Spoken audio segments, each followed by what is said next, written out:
जो आज हम लोग छंद के अगले तारतम्य में छंद का ज्ञान ग्रहण करने के अगले तारतम्य में हमने हिंदी काव्य शास्त्र से संबंधित और भी कई सारी वीडियो देखी है और मेरी ये अगली वीडियो है जिसमें छंद का हम लोगों ने आगे बढ़ाया छंद के विषय को।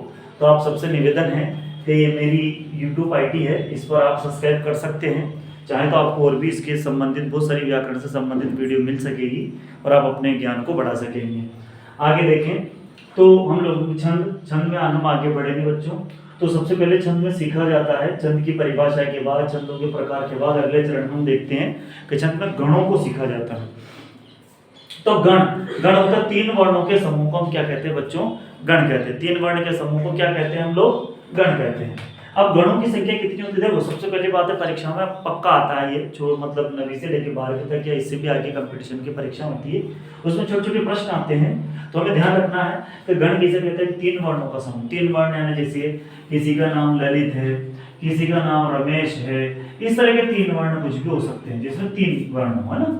इसके बाद गणों की संख्या, गणों की संख्या कितनी होती है? 8 होती है। 8 कौन कौन सी होती है? सबसे पहले मैं, न, भय, य, ज, रसद। तो हमने इस तरह से इसको एक सूत्र के रूप में लिखा, तो मन, भयज, रसद। इस तरह से अपने को आराम से इसको सीखने को मिल जाता है, मन, भयज, रसद। इसके बाद अब 8 होते हैं गण। अब इसके बाद हम आगे बढ़ेंगे, कोई भी पूछे गण कितने होते हैं? 8 होते हैं। 8 कौन कौन से गण होते हैं हमने देखा है। इसके बाद आगे देखेंगे छंदों पर मात्रा लगाने का सूत्र। छंदों पर किस तरह से मात्राएं लगाई जाती है उसका हम सूत्र देखेंगे। तो हमारे छंदों पर मात्रा लगाना वाला सूत्र बच्चों, ये माता, राज, भान, सर्ग, इससे हम सूत्र लगाते हैं। आप सभी को मैं पहले बता चुका हूं कि ये लघु मात्रा होती है, दीर्घ मात्रा होती है। इसको हम 1 गिनते हैं, इसको 2 गिनते हैं, ठीक है। इसको हम 2 गिनते हैं। तो जो दीर्घ वर्ण होता है, बड़ा वर्ण होता है, वो उस पर बड़ी मात्रा लगती है, और जो लघु वर्ण होता है उस पर 1 मात्रा लगती है, और जो दीर्घ वर्ण होता है उस पर 2 मात्राएं लगती है।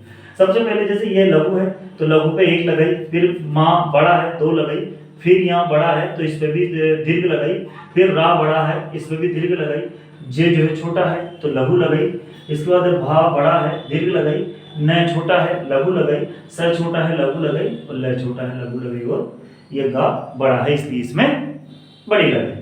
अब हम देखेंगे यहाँ से एक एक को गिनेंगे बच्चों। जब हम लोगों ने 8 गण पढ़े थे, 1 2 3 4 5 6 7 8, तो यही देखते हैं 8 ही गणों का हमने यहाँ देखा।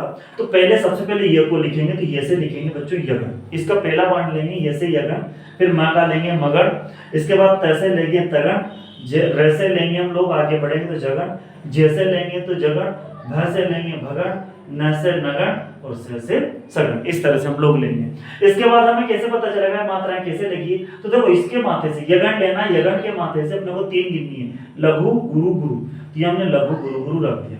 फिर मैं लिया, मगण लिया, तो मगण के माथे से हम 3 गिनेंगे, गुरु गुरु गुरु, तो इसके पीछे गुरु गुरु गुरु लगा दिया। इसके बाद हम 3 गिनेंगे, तो तगड़ तगड़ के माथे से 3 गिनेंगे, तो गुरु गुरु लघु, तो हमने गुरु गुरु लघु। इस तरह की आप सारी मात्राएं अंत में देखते हैं। सगण, सगण पे पीछे 3 गिनेंगे, तो लघु लघु गुरु, तो हमने सगण में लघु लघु गुरु। इस तरह से आप खुद भी ये मात्राएं लगा सकते हैं, क्योंकि परीक्षा में कई बार पूछा जाता है कि जगण की मात्रा होती है तो अपने को लिखना पड़ेगा कि लघु गुरु लघु, है ना। भगण की, या फिर ऐसा पूछ ले कि ये मात्राएं किसकी है, तो कौन से गण की है, तो अपने को बताना पड़ेगा।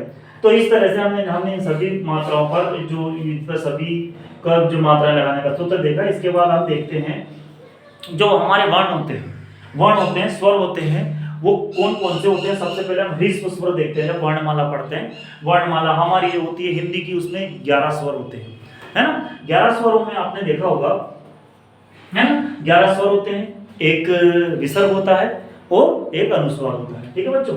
तो स्वर में लघु कौन कौन से? छोटे वर्ण होते हैं, छोटे वर्ण होते हैं, जैसे अ, छोटा ई, छोटा ऊ और री ऋषि वाला, तथा इस चंद्र बिंदु से युक्त जो भी लघु वर्ण होगा उसको हम लोग उसे लघु वर्ण बोलेंगे, और लघु वर्ण की मात्रा 1 होती है। इसके बाद आते हैं बच्चों दीर्घ वर्ण। दीर्घ वर्ण है ना, जिन पर बड़ी मात्रा लगती है, आ, बड़ा ई, बड़ा ऊ, ए, आई, ओ, औ, ये दीर्घ वर्ण की श्रेणी में आते हैं, और इन पर ये दीर्घ मात्रा लगती है जिसकी हम 2 गिनती करते हैं। तीसरे चरण में बच्चों आते हैं अनुस्वार। अनुस्वार को कहते हैं हम लोग इस तरह से निशान, जो पंचम वर्ण होते हैं, हर वर्ग के पीछे 5 अनुस्वार होते हैं, एक एक अनुस्वार सबके पीछे होता है, तो इस तरह से 5 होते हैं अनुस्वार है ये। इसके बाद अनुस्वार को हम अंग से व्यक्त करते हैं और इसके बाद फिर विसर्ग। विसर्ग जो है इस तरह से ऐसे हम लोग लिखते हैं। इस तरह से इन सबकी इनके जो अनुस्वार है और विसर्ग है इसकी भी दीर्घ मात्रा होती है और दीर्घ को हम 2 से लिखते हैं। सभी का धन्यवाद बहुत बहुत। आगे और वीडियो देखें और चैनल को सब्सक्राइब करें। धन्यवाद।